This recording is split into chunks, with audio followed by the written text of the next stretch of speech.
नहलाया धुलाया श्रृंगार किया। भगवान जब भी थोड़ा सा कोई कार्य करते थे, अगर करवट बदलते या उनका कोई, उनके जिस नक्षत्र में उनका जन्म होता था, जन्म हुआ था, जब वो नक्षत्र आता तो उस दिन कुछ न कुछ दान पुण्य करती मैया, कुछ न कुछ भगवान के लिए करती ही रहती थी। धर धर बच्चे के लिए कुछ न कुछ करती रहती थी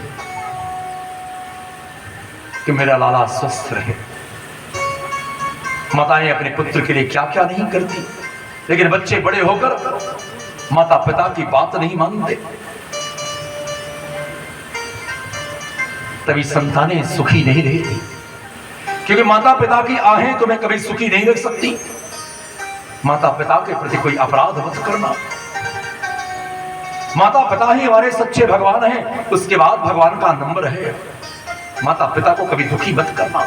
ठीक है, उनका विचार व्यवहार ज्ञान दूषित हो सकता है, लेकिन तुम कभी उन्हें दुख मत देना कि तुम्हारे आचरण के कारण माता पिता की नेत्रों में आंसू आ जाए।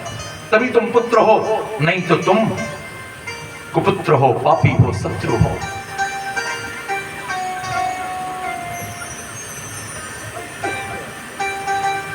इसके बाद सकटासुर नाम का एक राक्षस बैलगाड़ी में आकर बैठ गया कि कृष्ण यहां लेटे हुए हैं, अब मैं क्या करूंगा कि बैलगाड़ी इनके ऊपर गिरा दे।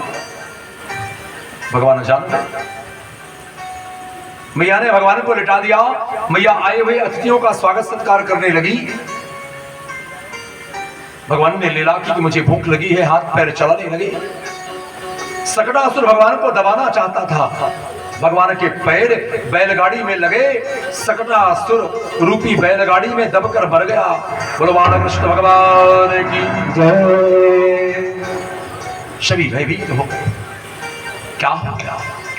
एक छोटे से बच्चे ने कहा, ओ मैया, ये किसी और का कार्य नहीं है, ये किसी और का कार्य नहीं है, ये तेरे कन्हैया के चरणों के स्पर्श से सकटासुर नष्ट हो गया। सकटासुर नष्ट हो गया। परमानंद गंध सरकार की जय। इसके बाद गर्गाचार्य जी आए वासुदेव जी की प्रेरणा से। नंद बाबा ने कहा कि गुरुदेव भगवान, आप मेरी कुटिया में आ गए हैं तो मेरे बच्चे का नामकरण संस्कार कर दीजिए, नामकरण संस्कार कर दीजिए। गर्गाचार्य जी बहुत बड़े ज्योतिषी थे। उनकी ज्योतिष की परीक्षा करने के लिए जसोदा की गोद में रोहिणी का पुत्र बलराम रखा गया और रोहिणी की गोद में कृष्ण को रखा गया। गर्गाचार्य जी ने कहा कि जो जसोदा की गोद में है, यह हर युगों में जन्म लेता है, इसका नाम है बल, इसका एक नाम है शंकरषण, और इनका नाम, ये सबको जोड़ेंगे, सबको सुखी करेंगे, इनका नाम है बलराम।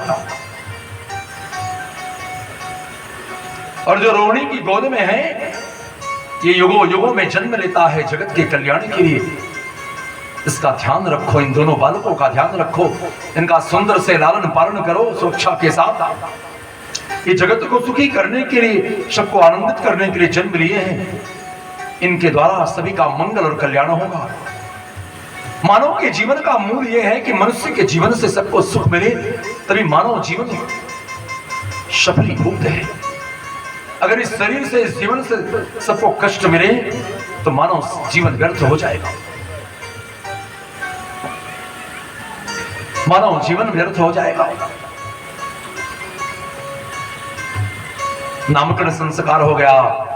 कहा जो रोहिणी की गोद में, इसका नाम है कृष्ण, करसदी कृष्ण।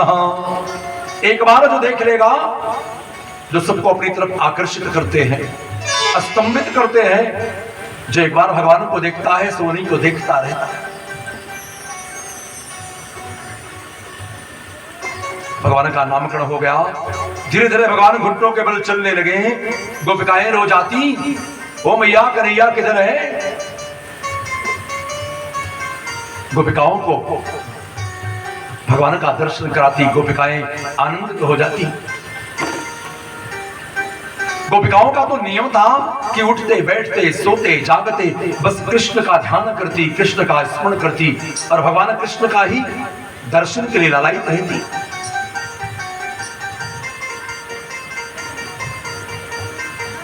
एक बार एक मालिनी थी,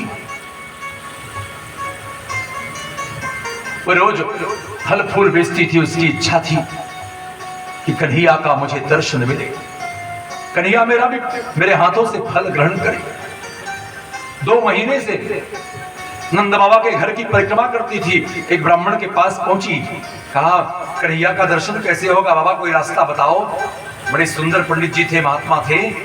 कहा उनके घर की रोज परिक्रमा किया करो और कहा करो फल ले लो, फल ले लो, फल ले लो। लेकिन भगवान का परिक्रमा करती तो भगवान के दर्शन के प्रेम में कहती, क्या कहती, कन्हैया ले लो, कन्हैया ले लो, कन्हैया ले लो।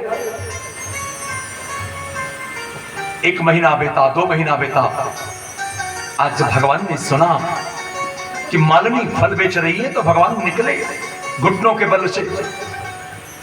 चौखट को पार करते हैं लेकिन पार नहीं कर पाते, पेट के बल लटक जाते हैं। चौखट पे पार नहीं कर पाते तो चौखट पे लटक जाते हैं, आधा उधर है तो आधा इधर है। नारद जी आकर देखते हैं, कहते हैं देखो ब्रह्म जसोदा की घर में आधा इधर लटका है, आधा उधर लटका है। ऐसा अलौकिक प्रेम का दान प्रदान करते हैं मेरे गोविंद। थोड़ा सा चावल लेकर चलते हैं, चावल छीट जाता है, आधा छीट जाता है, 2-4 दाना हाथों में रहता है। मैं फल ले ले, फल दे दे।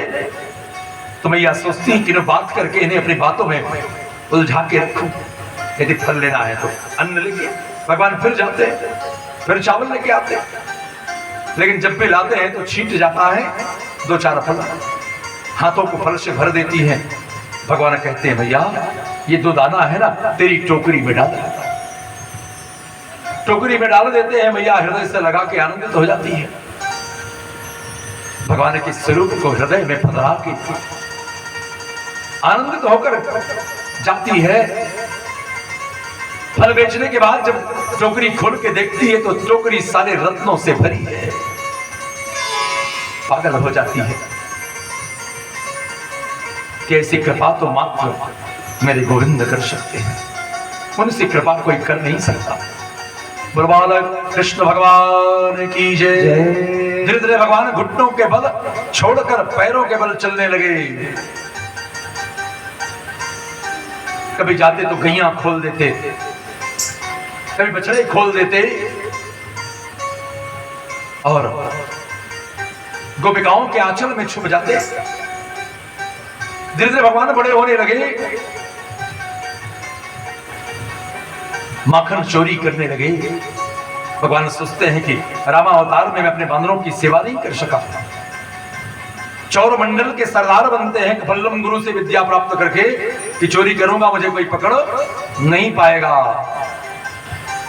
चौर मंडल बनाते हैं, जैसे कोई गोपी यमुना के तट पे जल लेने जाती है वैसे घुस जाते हैं। ग्वाल बालों के सिर पर चढ़ते हैं, मटकी फोड़ते हैं, आधा बंदरों को आधा ग्वाल बालों को, और कुछ अपना खाते हैं। बलवान कृष्ण भगवान की जय। गोपिकाएं आकर देखती है कन्हैया मैं तुझे देख लूंगी, तो चोरी करता है। आकर जसोदा से कहती तेरा खाना चोरी करता। अरे तू चोर चोर कहेगी तो मेरे कन्हैया का विवाह नहीं होगा, सारा गांव जान जाएगा इसका कन्हैया तो चोर है। मेरे कन्हैया को चोर मत कहो, मेरे कृष्ण को चोर मत कहो, मेरा कान्हा चोर नहीं है।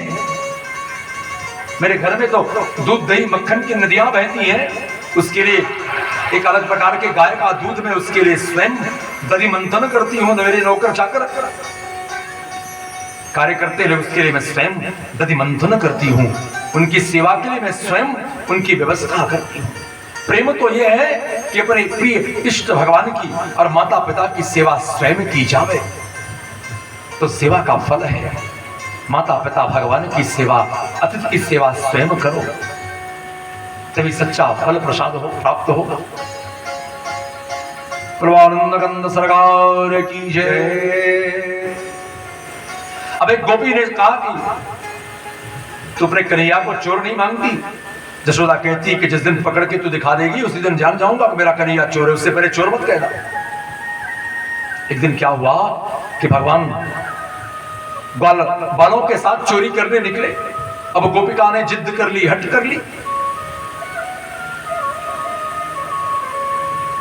चुपके से लुक गई। भगवान ने घर में प्रवेश किया, माखन उतारने के लिए ड्योढ़ी पर चढ़ गए, मक्खन की हंडी भोरी, खिलाने लगे, खाने लगे। तभी गोपिकाएं निकली, सब भागने लगे। कन्हैया पकड़ में आ गया। चल, आज तेरी माँ रोज कहती है कि तू चोर नहीं, चोरी नहीं करता, आज बताता। कन्हैया ने कहा मैया छोड़ दे, ये तो माखन मैं अपने ग्वाल बालों को खिलाने के लिए करता हूं। कहा नहीं छोड़ूंगी, तेरी माँ मेरी बात मानती नहीं, भरोसा नहीं करती। कहा ठीक है।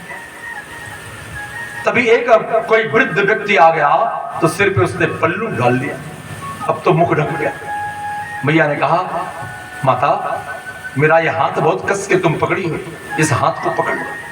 उसी के पुत्र का हाथ पकड़ा दिया और स्वयं भागकर जाकर मां की गोद में बैठ गए और अपने ही पुत्र को पकड़ के आ रही, देख जसोदा तेरा कन्हैया चोर है, चोरी करता है। सारी गोपिकाएं हंसती हैं, सारी गोपिकाएं हंसती हैं। पल्लू डाली है, जान नहीं पा रही कि मैं किसको पकड़ी हूं। वे तो लीलाधर हैं, लीला पुरुषोत्तम है। राम जी तो मर्यादा पुरुषोत्तम है, लेकिन हमारे कृष्ण तो लीला पुरुषोत्तम है। राम जी के मार्ग पर आप चल सकते हो, जीवन कैसा हो राम जी की तरह, और प्रेम कैसा हो कृष्ण की तरह, प्रीत कैसी हो गोपिकाओं की तरह, कृष्ण की तरह।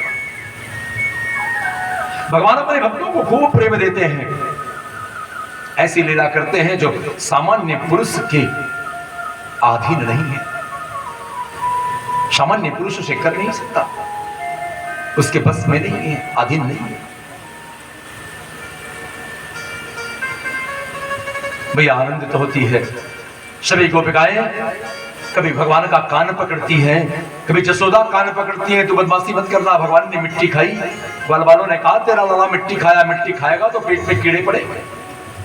कहा भैया मैंने मिट्टी नहीं खाई। कहा मुंह खोला तो सारा ब्रह्मांड, सारी सृष्टि दिखाई। मां घबरा गई। कहा तू अपना मुंह मत दिखा, तू अपना चेहरा ही दिखा तो ठीक है। मैया परेशान हो गई। भगवान निकाले की लीलाएं करते हैं।